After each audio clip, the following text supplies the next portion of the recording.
All right, let's talk about one of the most incredible stories of pure, raw grit I have ever come across. This is the story of a walk that changed everything. Wow, talk about a statement, right? That's a line with some serious edge to it. So, who do you picture saying that? Some tough-as-nails drill sergeant? Maybe a world-class athlete trash-talking the competition? Nope.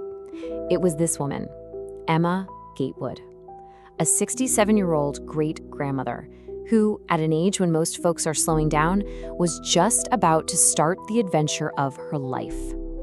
So where does a journey like this even begin? Well, in this case, it starts with a secret, a quiet little dream, and honestly, what seems like almost no preparation at all. Okay, so just look at this list. This is what she brought. A sack she sewed herself, a change of clothes, but what's really wild is what's missing. There's no tent, no sleeping bag, no fancy hiking boots, not even a map. She literally packed a dress just in case she needed to look nice. And this is the challenge she was taking on with that little bag of stuff. We're not talking about a walk in the park. We're talking about 2,050 miles of the rugged, wild Appalachian Trail. And get this, she didn't even tell her family the whole truth. Can you imagine? To her 11 grown kids, she just said she was going on a walk. She knew they'd try to stop her. This dream, sparked by a magazine article she'd read, was hers and hers alone.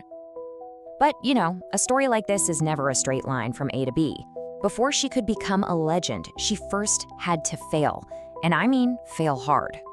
The year before her famous hike, she gave it a shot, starting from the trail's super tough northern end. And it was a complete disaster. She got lost within days, ran out of food, broke her glasses, a total mess. The park rangers who eventually found her kindly but firmly told her to go home. And here, you can see the huge gap between the dream and the reality. The magazine she saw showed this beautiful, easy-looking path. What she actually found was a nightmare.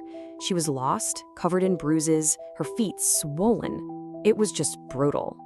But that failure, that reality check, it didn't stop her. It fueled her, and you can see her incredible spirit right here, in her own words. She was completely honest about how hard it was, but giving up, that just wasn't an option. So the next year, she tries again. This time, she starts from the south, a little bit wiser. And this is where the real transformation begins. The trail didn't get any easier, but she was definitely getting tougher. Her journey was this constant battle. On one side, you've got rattlesnakes, 2 back-to-back hurricanes, and just constant hunger. But on the other side, she found these amazing allies.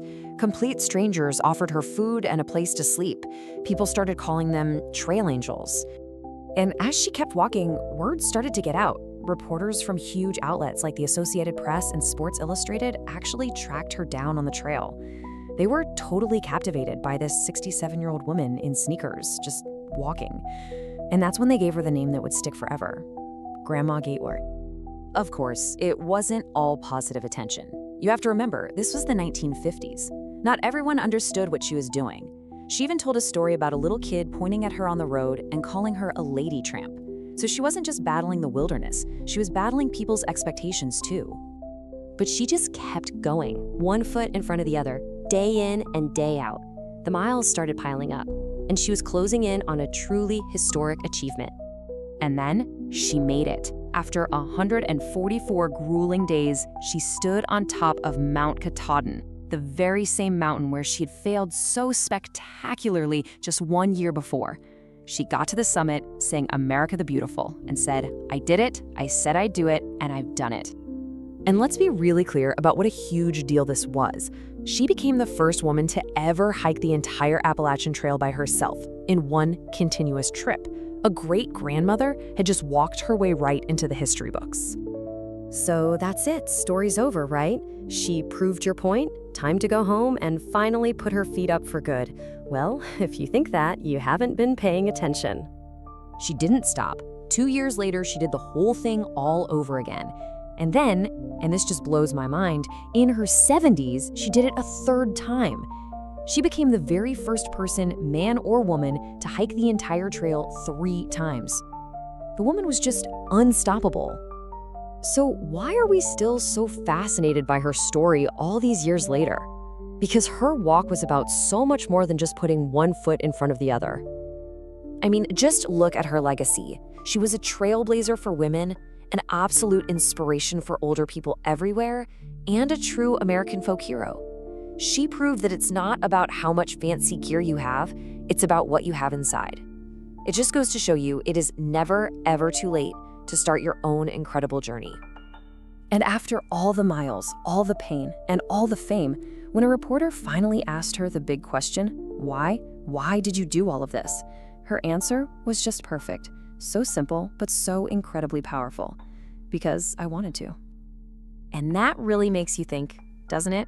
Her story is this amazing reminder that sometimes the biggest adventures of our lives start with just a quiet, simple decision to begin. It's proof that it's never too late. So I guess the question is, what's your Mount Katahdin?